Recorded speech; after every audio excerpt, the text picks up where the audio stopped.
Hello, welcome to Todd Miller TV, joined here today with Oana, who runs the property management division here.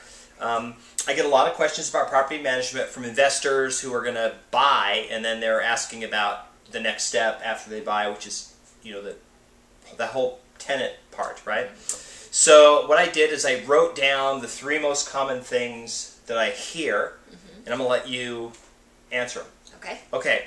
All right. Number one, they ask, what can I expect? Which is a broad question. Like, that's just a sort of a generic, they want to know the process. So what can they expect?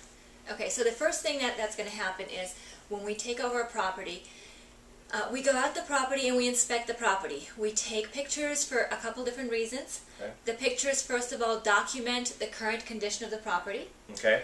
And then the pictures are also used for marketing. Do they get a copy of the pictures? They get to see what the house looks like and everything? If they want copies of the pictures, we're happy to send them. Most owners already know what their property looks like, so they don't ask me for the pictures. Okay. But I'm happy to send them pictures. We shoot, depending on the size of the property, anywhere between 60 and 100 pictures. So we take lots of pictures. Some of our favorite pictures are pictures of plumbing. I love plumbing pictures because that documents that we don't have any plumbing leaks in the property. Okay. The next thing that happens is we determine market rent. How we determine market rent of a property is we look in the MLS, we look on Craigslist, we look around and say, hey, what are similar properties in this neighborhood or in this immediate area going for?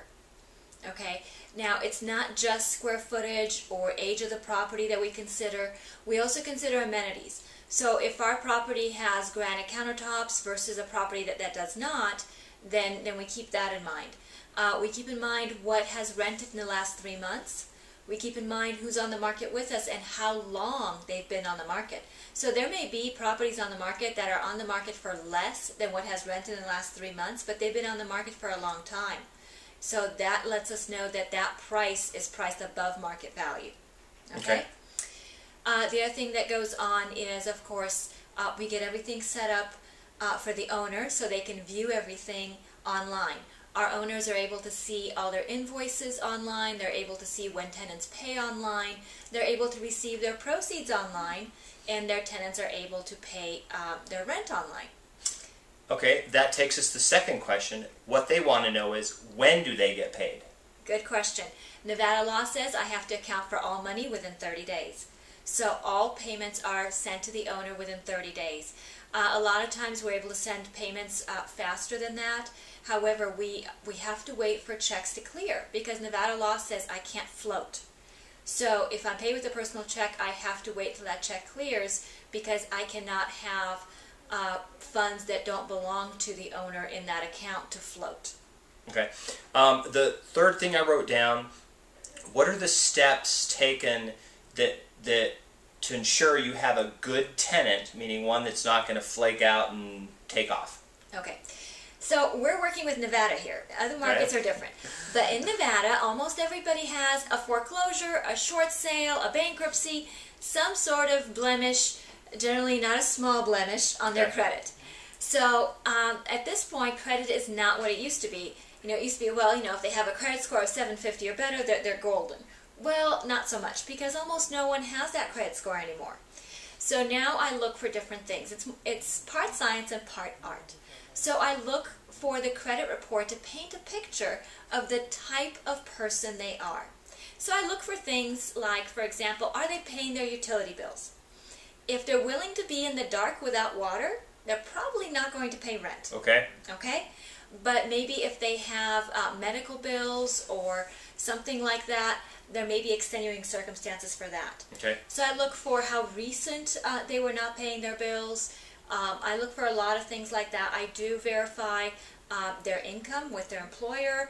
I do verify their rental history. So I do as much detective work as I can. We also do a criminal background check. So we do as much homework as we can. But at the end of the day, it is, like I said, part art and part science, and we have to take a leap of faith that these people will pay us rent and that these people will treat the property with respect, and we're not going to have problems. If somebody has more specific questions about property management, how do they get a hold of you? they can go ahead and give me a call at 702-285-4207, or they can send me an email. I love email. Email is so much better. My email address is OAN as in Nancy A at NV like Nevada, RS like RealtySolutions.com. Perfect. That was pretty painless. You answered the questions pretty easily. Yes. Okay. Anyway, that was what I wanted to share with you today. Juana's experience with property management. Just have those basic questions answered.